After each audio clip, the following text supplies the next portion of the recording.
going on a side quest. The Try Guys. We all know where this is going, but just hold my hand for a second.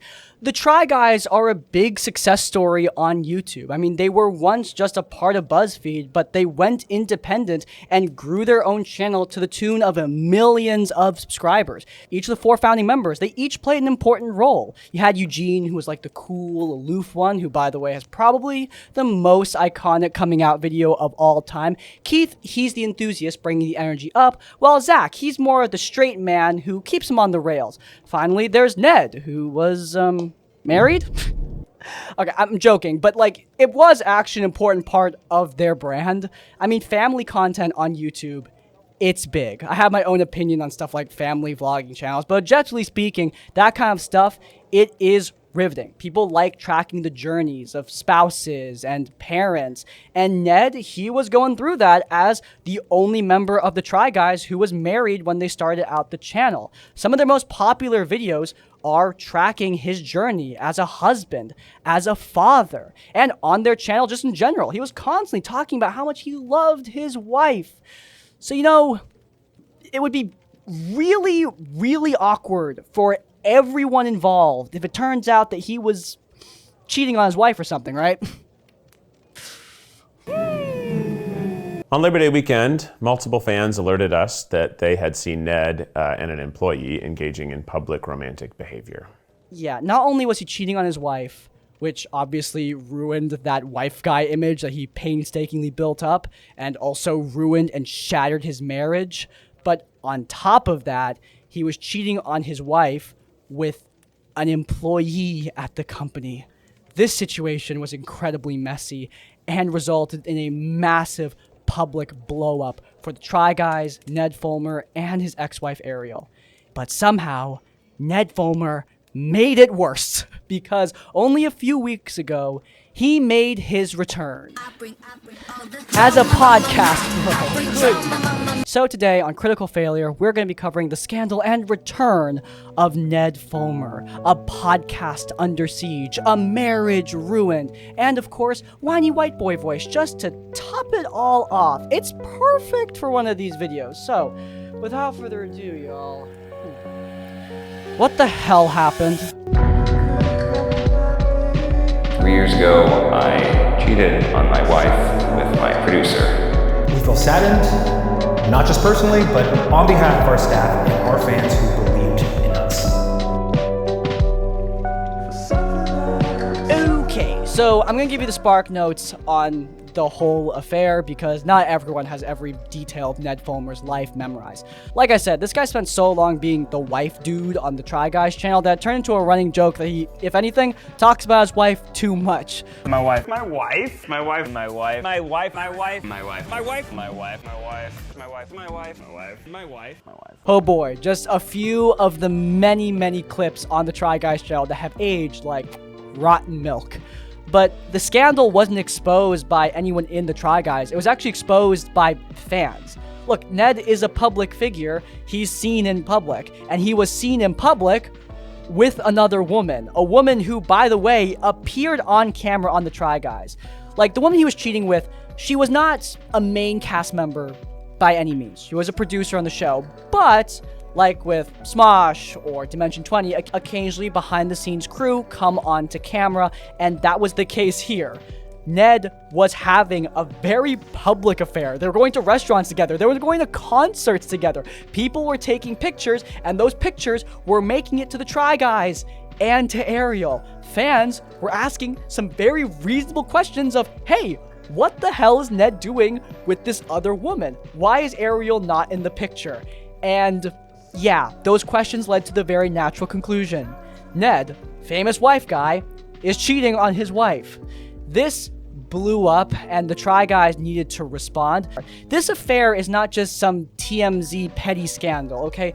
This guy is cheating on his wife with an employee. It's already bad because affairs are not great. He built his brand around his marriage. He's obviously shattered that marriage, broken his wife's heart. But on top of all that, this is happening with an employee. There are serious concerns about the consent between employees and their boss. I mean, Ned is a founding member of this company. He controls this person's financial livelihood. Obviously, this woman that he cheated with, she is an adult who can make her own decisions, and she bears responsibility for the situation. But Ned is also her boss, which doesn't just bring in questions about consent, it brings in questions about legality. It presents massive legal liability to everyone working inside that building. And if you're an owner who knows about it and chooses not to do anything about it, guess what? You're liable too. If that relationship ends badly, it is a wrongful termination lawsuit at best and a sexual misconduct lawsuit at worst. Yeah, I never thought you'd be getting legal advice from Matt Pat, of all people. If only he could give me some advice on my own legal stuff, but he's too busy. Apparently getting into politics? Huh, the more you know. But anyway, back to the Try Guys. They needed to put something out there, and since Ned Fulmer is no longer working with the Try Guys as a result of a thorough internal review, we do not see a path forward together. We thank you for the support as we navigate this change. They would release more extensive responses on their YouTube channel, a shorter video that went over immediately what they're going to be doing, and of course clarifying that Ned Fulmer no longer works at the company. The woman he was cheating with also appears to have resigned of her own volition. Ned Fulmer is no longer working with the Try Guys. They would also release a full podcast episode where they went way more in depth about Ned, about the situation, about the lessons that they learned, because yeah, they learned some very important lessons in this whole affair. But wait, there's one more thing. I did look into the rumors that Ned Fulmer was the head of HR while this whole scandal was going down. Obviously, that would make the situation so much worse, but I could not find anything that directly verified these claims. At first, I was really doubting my investigative skills since I saw this claim so much, but Jimmy Robbins, another YouTuber who covered this situation, he also tried to verify these claims and couldn't do it. He thinks that people were looking at Ned's love of spreadsheets and the lack of official HR department at the Try Guys and thinking that maybe Ned was unofficially an HR rep, but frankly, Ned liking spreadsheets is not really enough evidence for me to say definitively that he was the head of HR. The real takeaway from this story is that Try Guys didn't have HR at the time, which is not great. Ariel Fulmer would also be putting out a statement of her own. Obviously, while this definitely hurt the Try Guys from a business standpoint, and we are going to be talking about that soon, this of course hurt Ariel and her kids more than anyone else. Your husband having a public affair like this is obviously horrible. And she would have to deal with being thrust into the spotlight, a spotlight that she never wanted. I mean, there were paparazzi vans waiting outside of their house, all because of something that she was the victim in. This is what she had to say. Thanks to everyone who has reached out to me. It means a lot. Nothing is more important to me and Ned than our family, and we all request right now that you respect our privacy for the sake of our kids. Unfortunately, a lot of people would not be listening to that request. Now, of course, we have Ariel's statement, we have the Try Guy statement. Ned released his statement before any of them, at least as far as I know. His team were quick on the dot, and this is what they had to say. Family should have always been my priority, but I lost focus and had a consensual relationship with my employee whose livelihood I control, okay? It was consensual, alright? It was consensual. I had a consensual workplace relationship. I'm sorry for any pain that my actions may have caused to the guys and the fans, but most of all, to Ariel. The only thing that matters right now is my marriage and my children, and that's where I'm going to focus my attention. I love how he says that he, lost focus on his marriage. In order to not cheat, you need to be constantly locked in. Bro, it's not that hard just to not cheat on your wife. Come on. Yeah, this blew up for everybody. For the Try Guys, this hurts them even now. I'm not trying to say that they're going out of business or anything like that. The Try Guys, I think, are going to be fine. But a lot of YouTube channels, small ones like mine to big ones like Smosh, all of us, we all benefit from an extensive backlog. People rewatching our old content or stumbling upon us from our old content. That's really important. Now, for the Try Guys, years and years of that old content, it's tainted. Obviously, many of the most popular videos where they are covering Ned's family and his journey as a father, those are obviously very awkward now. But worse than that, he's always talking about his wife in many of their videos. So all of those, again, very, very awkward for the viewer to see. And just generally, seeing Ned interacting with the guys and with the crew, seeing him interact with the woman that he cheated with on camera, it's just... It's rough, guys. It's really, really rough. So their entire backlog, it's tainted now. Paparazzi are constantly hounding every member of the Try Guys, especially Ned and Ariel, who now need to deal with the situation that Ned started. SNL are also getting in on it, releasing a truly horrific, tasteless, and cringy skit just reeking of frat boy energy, where they downplay Ned's actions as a consensual kiss and actually mock the Try Guys for taking the situation too seriously.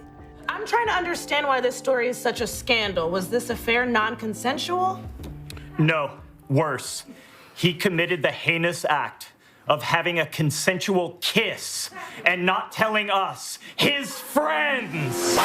Who wrote this? Actually, I have a fascinating answer to that question. I don't know who was taking the lead when writing the skit, but allegedly one of the SNL writers went to school with Ned Fulmer. So, do with that information what you will. But whether or not there was a conflict of interest, this just made things even worse for everyone. It was bad. But like all dramas, this one eventually did calm down, at least in the public spotlight. For Ariel and her kids, they're gonna need to live with this.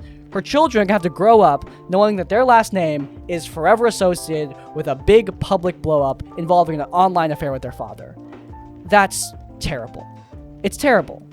And you would think that Ned couldn't possibly make it any worse, but he decided to take a crack at it anyway. Hey, this all sucks, but you know what doesn't suck? Today's sponsor! Today's video is sponsored by Boot.dev, an incredible way for you to learn programming through games. Look, programming is hard. I tried doing it myself and it didn't go very well. But Boot.dev not only gives you intuitive lessons, but it also makes those lessons actually enjoyable by gamifying the experience. There are boss fights, community events, rewards to collect. It is a lot of fun, but you're also working on building real projects that actually help you to learn multiple coding languages, like Python, CQL, and Go. On top of that, all the content is free to read and watch. And on top of that, even the paid membership has a 30-day no questions asked refund policy. You literally lose nothing by trying out Boot.dev. If you're interested in programming, then this is the best way for you to get started. If you guys are interested, then you can head down into the description down below or to the pinned comment where you can sign up for Boot.dev. Thank you so much to Boot.dev for sponsoring today's episode. As always, supporting our sponsors does support us. Without further ado, let's get back to the tea.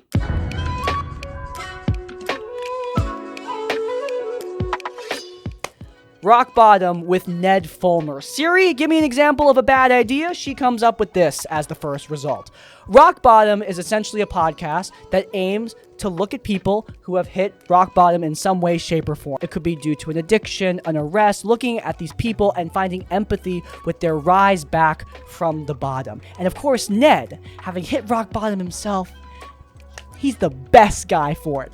Only one problem. You see, usually when I see these kind of podcasts, because other stuff like this exists, it's very motivational to hear people's rise from the bottom.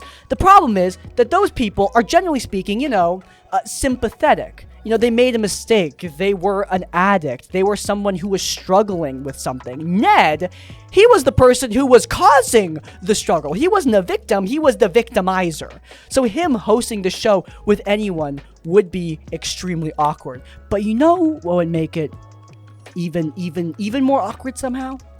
If he decided to have his first guest be the person that he victimized. His ex-wife, Ariel.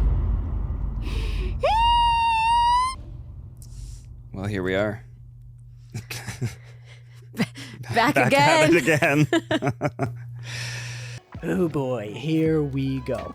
Look, like I said earlier, this podcast would be rough with anyone, but Ned doing it with the person that he personally screwed over, it's worse than you can imagine. Ned tries to curb the awkwardness of the situation with a little acknowledgement at the beginning of the episode where he talks about what he did. But even there, he's still downplaying everything somehow.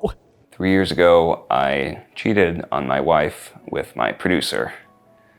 It became a massive public scandal that caused a lot of pain to a lot of people.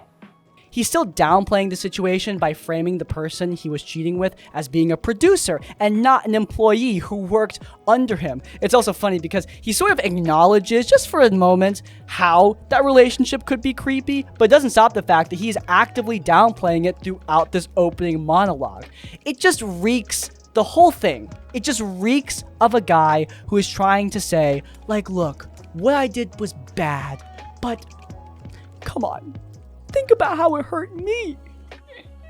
As disappointed as we were that something so private and painful became such a public spectacle, I get why people were so outraged, and I will say that Ariel herself, she does a great job in this interview. Genuinely speaking, I think you should download this podcast on totally legal websites that allow you to download videos without giving the player ad revenue. Totally legal. I think that you should listen to Ariel's testimony because it gives a sobering perspective onto the cost of being a public figure, not just for the public figure, but for the people in their lives.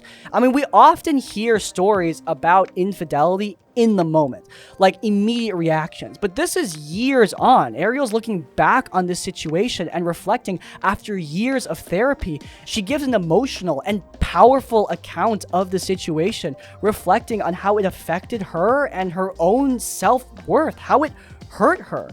All of that guilt and shame, you like hoisted that on me. Like, you could even say that you had done this to me, you know? It's well worth listening to, but of course, the person sitting on the other side of her is Ned Fulmer, the person who did all this. Now, of course, they both do take some time to acknowledge the elephant in the room, that being their relationship status. The two are not together anymore, and, you know, this may be parasocial, but a thank God for that. Good Lord, the sigh of relief when she said that. Phew. Like, do you forgive Ned for what he did? And I mean, the answer is no. Absolutely not. How can you forgive somebody for... It's hard to hear you saying, like, fuck no, I don't forgive you. This relationship was cooked, and I actually have seen people get back together after a situation like cheating, but that took, like, literally almost 2 decades of therapy in order to accomplish. That's almost as long as I've been alive. Ned trying to, like, re-spark a relationship 2 years after this situation and clearly not learning much himself. Yeah, that was never going to work. Ariel confirming that they are separate. That's probably for the best. The podcast isn't just them talking about the relationship status, though. It's talking about how this affected both them. Obviously, from Ariel's point of view, I get it. This hurt her, not just personally, but publicly. But Ned is throughout the entire episode trying to empathize with her, and it just doesn't work. Like, oh, everything changed for me as well. I'm like, oh no, I've been hurting this person that I love this whole time. You didn't realize until then? Like, he is acting like, even unintentionally, like he is the victim of this. That his actions unwittingly hurt himself. But dude, you made your choices. Ariel didn't do anything to deserve this. You made a call and it screwed over your life, your job, and your marriage. That's on you. It's not on the public to forgive you or see you as a less one-dimensional character. It's on you not to make crappy choices that affect everyone in your life, bro. This is your fault. It's ironic because at the same time, I think what the internet wants from you is to be a one-dimensional character. How so? Well, you know, if you... Ariel gives a great account of how these situations specifically affect women because of pressures put on women in society. And Ned tries to, like, do a whole society monologue. And good lord, it just doesn't work because yet again, the reason she had to go through society's crap is because of you. And now I have to carry that around for the rest of my life. I don't think it's fair that as a society you're put in that position. It's certainly not true. She goes over how she had this dream of her marriage, how she thought that it was perfect and beautiful and immutable, but it was obviously shattered by Ned's affair, and it shattered her self-esteem in the process. And Ned, again, tries to say that that dream died for me too. Bro, you killed the dream! You took a dagger and you stabbed it in the heart, okay? Like the loss of that dream that we both had. It felt like that in that time period for me too. The most infuriating part for me, though, personally, was when Ariel is talking about how she's struggling to make new friends. Like, talk to the fellow moms at her kid's elementary school. It would be really awkward if she's trying to make buddies and they're like, wait, aren't you the lady that got cheated on by that famous YouTuber? That just sort of, like, brings down the vibe, doesn't it? But she admitted that, hey, recently, it's not really been a problem because people don't care. But Ned tries to say the same thing. You know, internet and people making TikToks seem to care so much. And then you meet anyone in real life and it's like everyone has some way to relate to some sort of a cheating story. No, dude, like, people do care. Like, for Ariel, it's different because she didn't do anything wrong. You did. Like, I don't know about y'all, but if somebody tells me, like, hey, I cheated on my wife, I think I'm going to care, like, a little bit. It's gonna matter to me just a tad.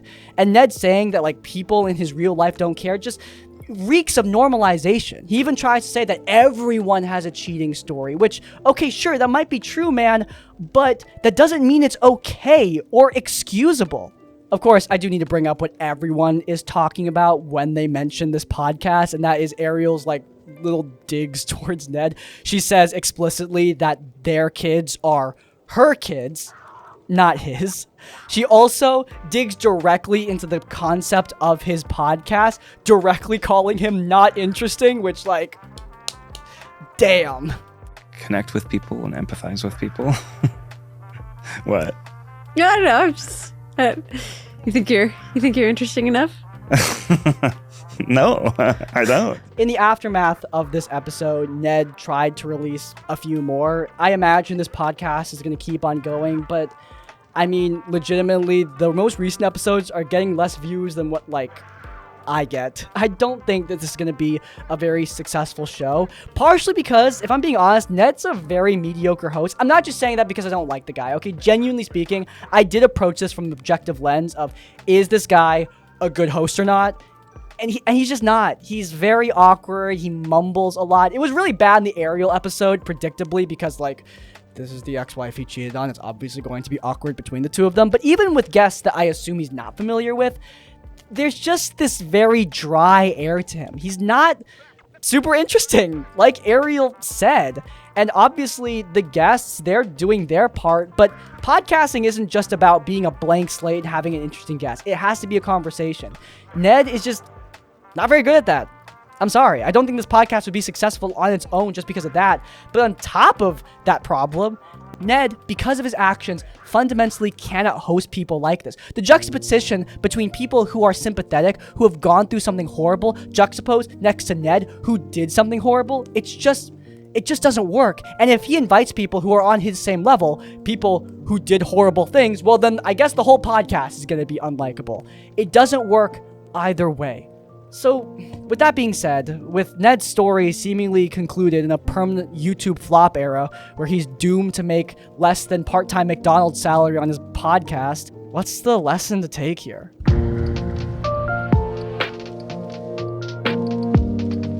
Look, obviously the lesson with Ned Fulmer is, first and foremost, don't cheat on your spouse, especially with an employee at the company that you started. It's bad, and will really ruin the lives of many people around you, including yourself. Ned had consequences beyond his own actions. It didn't just fall on him. And also, this just goes for dramas in general. Look, when we look at stories like this, like Saige Ryan, like Arcadum, this doesn't just affect the one person. Okay, especially if they are the head of a company, it affects a lot of people. I'm not saying that we should, cut these people slack because there's other people that rely on them. Absolutely not. If there's something worth criticizing, give criticism. But I do think it's worth understanding and seeing the way this affects and ripples out across the lives of others. And it's worth taking that into account. But beyond that, I do think there's a really important lesson to learn from Rock Bottom itself, the podcast. And that is, look, empathy is important. You should empathize with people. And that's coming from a person who is not very empathetic. I still think that empathy is good. But you can't always fully empathize, internalize, and understand everything around you. It's normal. It's normal to not understand everything because we're all different people with different lives. Ned just embarrassed himself trying to relate to his wife. She was the victim, but he was the victimizer. He fundamentally cannot understand her perspective, not fully. He can hear her, he can support her, and those things are good. They're not going to make up for the bad, but those things are good. However, him trying to act like he fully understands and he relates to her plight, it was extremely performative and extremely fake. And look, most people are not on the level of Ned Fulmer. Obviously, most of us have not done the things that he's done, at least I hope. But a lot of us do feel that pressure to understand. But oftentimes, what happens is that we're just kind of pretending. Look, it's okay to admit that you don't get it, that you don't fully understand the other person's perspective, because that is inevitable. However, you can still support them. Even if you don't feel everything that they feel, even if you can't relate fully, you can still support them without acting like a fake performer like Ned Fulmer. And that, I think, is going to be the ending of this episode. Whew. This is going to be a pain in the butt to edit because it's already late. But in any case, you don't care about that. If you guys want to let me know that you were loyal to the tavern, then leave the comment. Oh my god, Ned. To let me know you made it all the way to the end of the video. If you want to see more of our content, then you can check out this video about another cheater, Saige Ryan. It's linked up in the cards. That story is somehow even messier. But before you go, please do like on this one and subscribe to Crispy's Tavern so you don't miss any of our content when it comes out. And finally, if you want to support us directly, then you can head over to our Patreon where you can get access to lots of exclusive content, or you can buy our merch. In essence, like, comment, subscribe, support. We will see you all next time. Farewell. Weird talk.